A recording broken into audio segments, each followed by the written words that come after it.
Thank you, Mr. President. Mr. President, I rise to note grave concern on behalf of a constituent of mine and his family.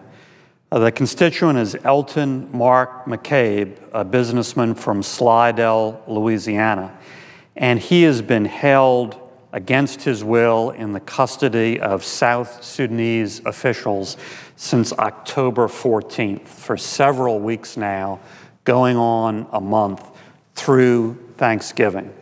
Mark McCabe is a businessman. He was in Africa, South Sudan, specifically with business partners, pursuing business opportunities, doing everything by the book, legally, ethically.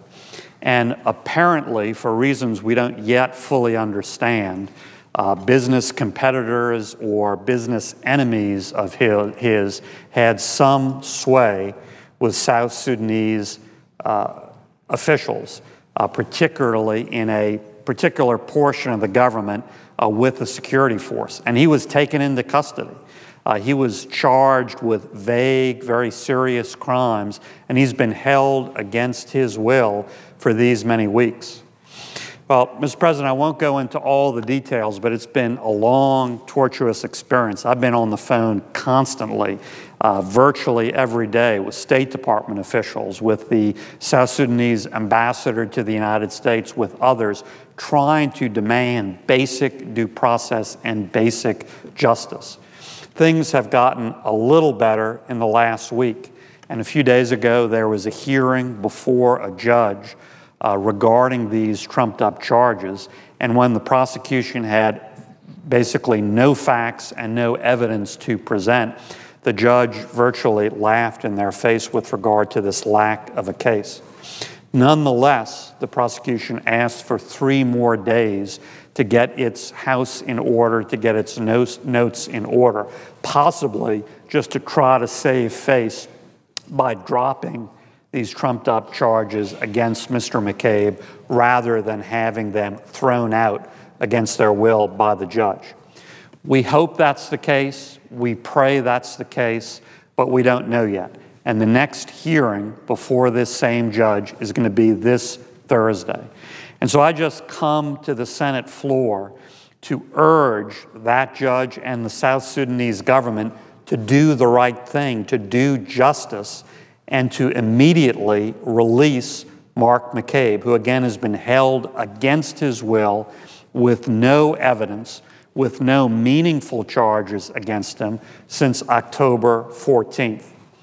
And Mr. President, I want to repeat what I said directly to the South Sudanese ambassador to the United States, that for many years we have built a strong, positive bilateral relationship.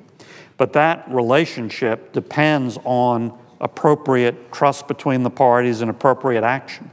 And we're looking at this case very seriously. We're looking at this case as a test of their judicial system, as a test of their appropriate intentions.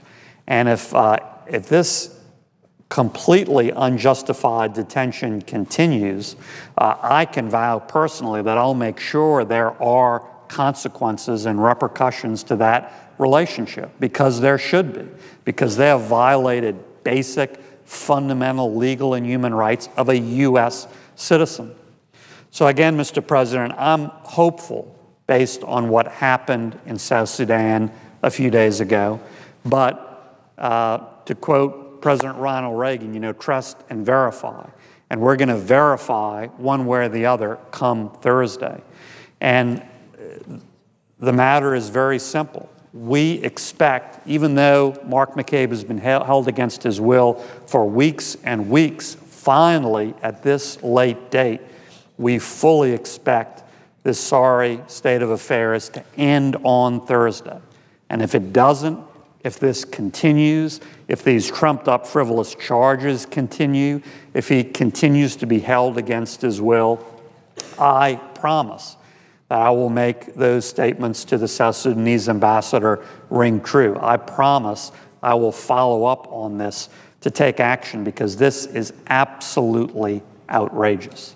With that, Mr. President, I know we all join together to pray for justice, to pray for Mr. McCabe's safekeeping. He has a serious heart condition.